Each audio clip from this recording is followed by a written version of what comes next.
Assalamualaikum Ustaz. Waalaikumsalam warahmatullahi wabarakatuh. Apa kabar Ustaz? Alhamdulillah baik. Baik ya, Alhamdulillah. Kemudian sebelah kanan saya ada Pak Tung. Assalamualaikum Pak Tung. Waalaikumsalam warahmatullahi wabarakatuh. Saya Pak Tung ya. Alhamdulillah. Alhamdulillah. Kemudian sebelahnya ada Bang Zai. Assalamualaikum Bang Zai. Waalaikumsalam Ustaz Asep. Alhamdulillah. Nah, Bunda, semua keluarga berharap sakinah, mawaddah, warohmah, keturunan yang soleh dan solehah, balik ke kampung halaman akhirat, masuk surga, masuk jannah bareng-bareng kan. Amin. Katanya bisa ngumpul lagi di sana. Tapi untuk menuju itu kan kayaknya kadang-kadang hanya sekedar pembicaraan saja. Nah, saya dan mungkin yang lain ya, Pak Uri juga Bang Zai ingin tahu triknya gimana nih supaya kita menjadi suami itu bisa membimbing keluarga, kemudian keluarganya juga mau dibimbing sama kita. Itu Bunda. Iya. Bismillahirrahmanirrahim. Assalamualaikum warahmatullahi wabarakatuh. Waalaikumsalam warahmatullahi wabarakatuh. Amin ya rabbal alamin. Alhamdulillah, pembicaraan yang temanya ringan tapi sebenarnya kalau dikerjakan berat sekali. Ya, termasuk saya. Jadi Allah. apalagi kalau saya ditanyain ini malah yang terberat di saya. Karena siapapun yang akan menjadi imam atau saya pun memberikan nasihat atau masukan, saya harus mengerjakan dulu. Kalau saya tidak mengerjakan, Allah marah, sehingga itu menjadi catatan dosa pada saya. Ya, jadi kenapa seperti itu? Itu sudah menjadi catatan dalam Quran. Kabura maqtan indallahi an taqulu ma la taf'alun. Jadi kemarahan, kemurkaan Allah mendekat dengan orang yang menyuruh orang lain berbuat baik tapi dia tidak mengerjakan. Nah, di titik ini kalau Allah sudah marah berarti ini ada dosa yang dikerjakan. Manusia muslim kan gitu ya, ada dosa.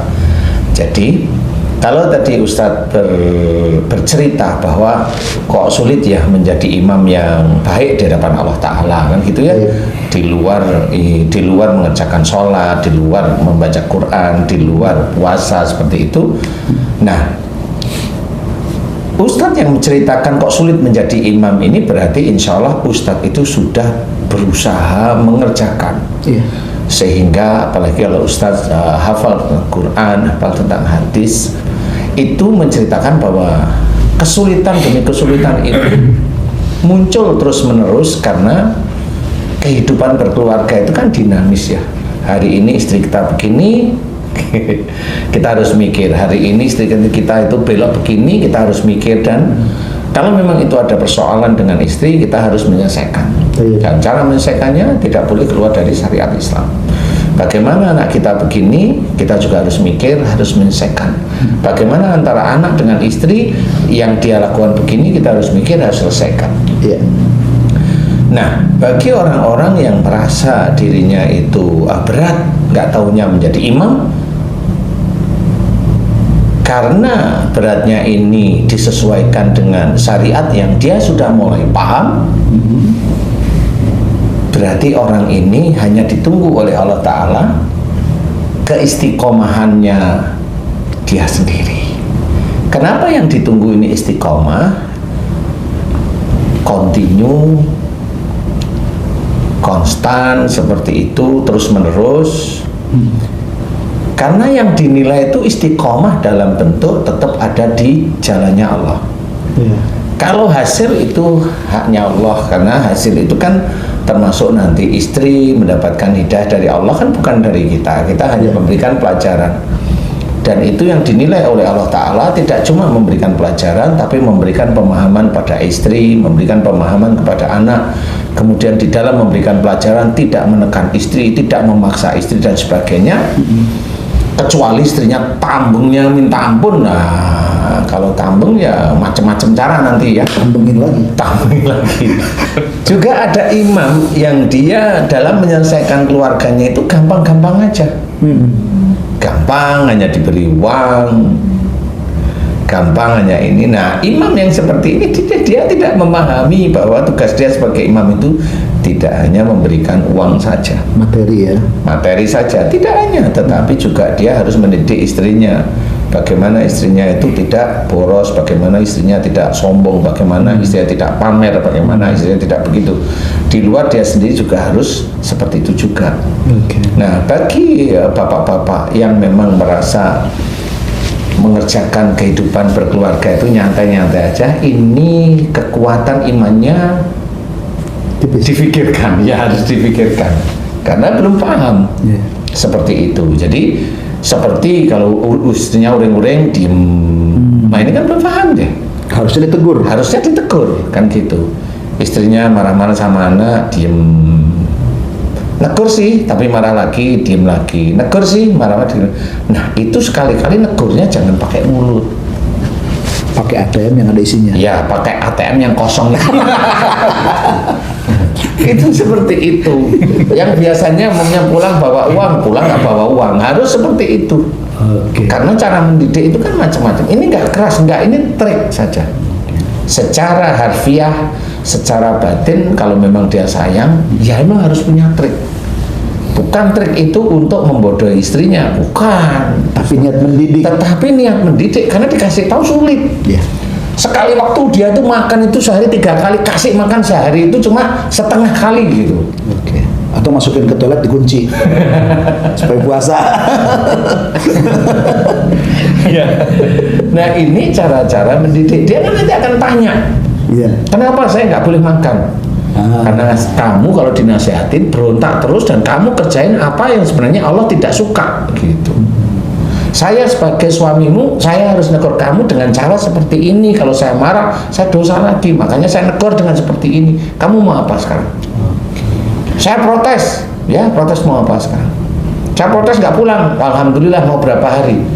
Mau seminggu, kurang panjang. Gitu harusnya. Tapi kalau suami yang pergi, meninggalkan karena dia susah diatur, susah dikasih tahu, pergi aja kalau nah itu gimana? Ya nggak boleh juga. Nggak boleh juga ya?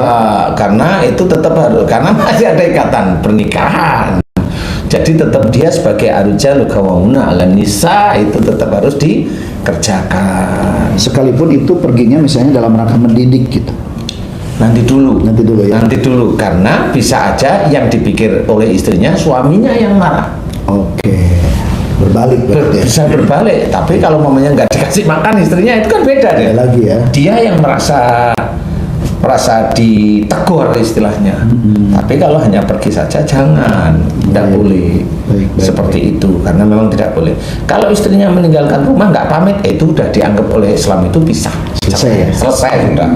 Nah, di sini orang-orang yang seperti itu tetap ditulis salah oleh Allah Ta'ala karena pada saat seorang imam diuji oleh istrinya berantem bertengkar dengan anaknya, ini ujian bagi imamnya sebenarnya. Bukan ini persoalan keluarga, itu ujian itu ya begitu. Sebentar Ustaz. Dari Al-Quran kan dikatakan innama amwalukum wa azwajukum wa auladukum fitnah. Nah, apakah ketika kita mendapati seorang istri atau pasangan hidup kita lah gitu ya, kemudian susah diatur, susah diarahkan, apakah ini juga termasuk fitnah buat suami? Iya, itu menjadi ujian bagi suaminya. Karena pada saat suami ini, namanya Ustadz atau Tung atau HJJ, pada saat menikah pertanyaannya itu begini, pada saat menikah itu mencari sendiri atau dijodohin? Itu pertama kalau saya tanya, mencari sendiri makanya. Nah, kalau sudah mencari sendiri kan ada nafsu dimunculkan. Kemudian dengan niat karena Allah ya Allah diminta untuk menghalalkan ceritanya.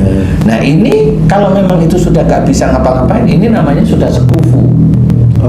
Sudah sekufu. Nah di titik sekufu inilah sebenarnya seorang suami dia sudah mulai punya kewajiban, yaitu kewajiban memberikan nafkah, kewajiban mendidik istrinya, banyak kewajiban-kewajiban, dan istri juga punya kewajiban kepada suaminya, termasuk patuh kepada suaminya, mendengarkan perkataan suaminya, kan ada kewajiban ini. Kecuali istrinya agak nggak jelas pendengaran ya, tapi kan pakai WA bisa lah sekarang ya. Jangan menjadi alasan yang seperti itu. Gitu gitu maksudnya. Jadi tetap harus ada cara. Nah di titik-titik tersebut inilah kita ada saling memberi dan saling menerima, bahasa kasarnya seperti itu. Nah pada saat di titik itulah diceritakan dalam satu riwayat hadis bahwa orang yang menikah itu pahalanya sebenarnya besar ya. kalau bisa diselesaikan menurut syariat. Karena memang nikah itu adalah ibadah yang panjang. Ibadah yang panjang sebenarnya. Betul. Ibadah yang panjang. Nah, pada saat di sini ada istri, kemudian ada anak. Nah, anak ini juga menjadi ujian. Anak nggak taunya ngikutin sifat kita sendiri sebagai suami. Ya nggak taunya kita tahu lu itu sifat saya. Berarti inilah ujiannya bahwa kita diuji dengan anak yang seperti sifat jelek kita. Nah inilah kita itu tobat mohon ampun kepada Allah Ta'ala. Atau anak menguji kita dengan sifat jelek atau kurang dari istri kita. Inilah anak menguji kita, menjadi fitnah. Sehingga dalam menjadi fitnah ini, menjadi ujian bagi kita ini, bukan aneh-aneh, bukan dibacain, enggak, bisa aja malah kesurupan nantinya. Nah, inilah kita harus tobat kepada Allah Ta'ala karena sifat jelek kita ada di anak kita. Itu turun atau ya sebagai balasan atas perbuatan buruk? Karena Allah sudah menulis dalam Quran, ya itulah cara Allah. Karena orang Muslim, ini saya cerita orang Muslim ya, termasuk orang-orang yang lain itu sebenarnya sama Ustadz. Jadi orang Muslim itu akan menjadi gambaran, menjadi gambaran bahwa perilaku anak kita itu adalah gambaran kita. Makanya kita sering harus diminta untuk bertobat, memohon ampun, itu salah satunya itu. Karena cermin. Karena itu cermin. Kan kita bisa lihat anakku itu memang ada sifat tidak baik. Boleh sifat tidak baik, akhirnya ngomong jangan anak soleh, boleh itu doa. Tetapi kalau sifat sifat buruk dari orang tua itu orang tuanya tidak mau berubah, ya walaupun dia jangan anak soleh, ya belum tentu besok jadi soleh beneran. Walaupun orang tuanya tidak salah mengucap seperti itu doa yang baik. Tetapi persoalannya adalah sifatnya dia yang ada pada anaknya.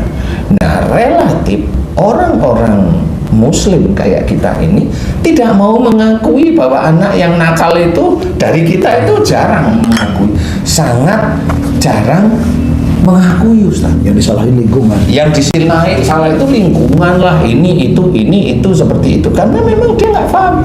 Padahal salah satunya diceritakan wa ma asabakum min musibatin fa bima kasabat aydikum. Apa saja musibah yang kau terima, walaupun musibah itu dalam bentuk anak yang nakal, anak yang ini, tetap itu menjadi musibah, sesuatu yang harus kita selesaikan karena keluarga kita. Nah, di titik itulah kita harus mohon ampun ada sifat tidak baik dari kita. Makanya kalau anak emang sifat dari mana itu? Lingkungan. Emang lingkungan urun kepada istrimu dulu kan gitu, tetap dari orang tua. Dari akibat perbuatan orang tuanya dulu ya. Yang dia sendiri sampai dia itu punya menikah sampai punya anak, dia lupa kalau dia itu keras kepala. Lupa atau mungkin nggak paham. Iya itu. Jadi lupa, keras kepala kan akhirnya juga nggak mau paham gitu ya, nggak mau paham. Jadi anak itu menjadi ujian bagi fitnah bagi kita, ujian bagi kita orang tuanya. Kemudian juga harta sama dari yang kita cari, kita ikhtiarkan. Makanya ikhtiar karena Allah, sehingga kalau kita dilebihkan harta kita oleh Allah Ta'ala itu nggak silau mata kita, tidak silau, sehingga yang kita ceritakan adalah bagaimana dulunya hidupnya itu susah. Bukan itu yang diceritain.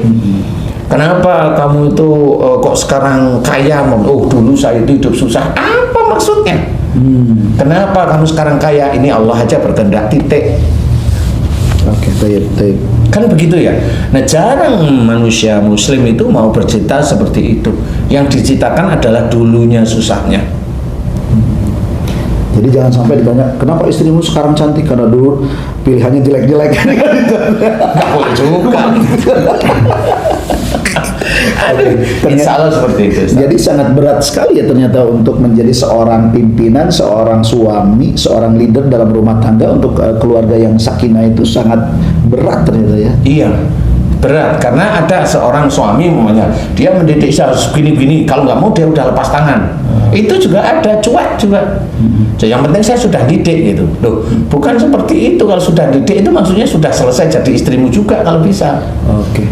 Dan Ustaz, kalau misalnya Rasulullah pernah menyampaikan an-nikahu nikahilah seorang wanita itu karena keturunannya, karena agamanya, karena kecantikannya, ya. Nah ini sebetulnya betul berarti kan kalau misalnya mau membangun keluarga itu emang harus dari situ berarti. Iya. Karena untuk memperingan suami dalam membangun rumah tangga. Iya Ustaz. Cuma yang dipilih orang-orang itu kalau umpamanya keturunan yang kaya milihnya, bukan keturunan dari orang-orang yang baik, yang soleh, soleha, bukan, tapi yang kaya, yang banyak kan begitu. Betul. Sehingga orang itu nikahin anaknya itu bisa sampai 50 miliar, 20 miliar, kan seperti itu ngapain? Kayak gitu. 3,5 bulan kemudian cerai. Ada seperti itu, nikah di depan Ka'bah baru 2 bulan 3 bulan bisa. Apa yang mau dilakukan? Karena dia mau sombong aja di situ. Nah, jangan sampai seperti itu. Keturunan itu jangan cari keturunan yang kaya, cari keturunan yang soleh atau soleh yang beriman kepada Allah Ta'ala. Kan seperti itu. Dilihat dari hartanya, harta yang mana? Yang halal, toyib. Yang halal, yang toyib, bukan harta yang bapaknya kaya tapi korupsi. Tahu itu pejabat hobinya korupsi, jangan, lepaskan. Karena nanti kita dapat mertua seperti dia itu kita yang diinjak-injak nanti, selesai. Kan begitu. Akhirnya dia ngomong, yang kamu makan itu uangku. Nah, mau ngelawan gimana? Mau dilawan mertua kan nggak boleh. Makanya dari sejak itu nggak boleh. Kalau Lijamaliha karena cantiknya itu seneng, bukan fisiknya ya. Aduh, akhlaknya berarti. Ya akhlaknya lah, ya sehari-hari dia lakukan itu akhlaknya sebenarnya Ustaz. Jadi bukan cantik itu dalam bentuk fisik. Kalau akhlaknya bagus, fisiknya cantik, ya monggo. Rizki itu. Walau alam, saya nggak bisa cerita. Ya semuanya rizki lah, ya dari Allah Ta'ala itu rizki lah dari awal. Mau tanya apa Ji? Kok dari tadi mau tanya aja. Cantik, iya. Minimal nggak malu di bawah kondangan. Bener lah, bener. Haji malu nggak? Oh nggak malu. Jadi kalau cantik itu adalah akhlaknya, ya. Cantik mulutnya, nggak banyak ngomong yang tidak bermanfaat. Cantik mulutnya, yang dia ngomong selalu menenangkan hati, selalu manfaat, tidak emosional. Cantik pandangannya, dia yang lihat itu yang baik-baik, lihat yang tidak baik dia tidak mau melengos. Kan begitu ya. Makanya terakhirnya fadfar bidatidin bilah karena agamanya. Mungkin gitu ya saja. Itu sudah kompleks tuh. Saya nggak bisa ceritain. Saya sudah kompleks sekali itu. Baik. Itu susah loh itu susah yang sempurna. Iya, itu udah sempurna kalau udah pilih karena agama. Karena agamanya.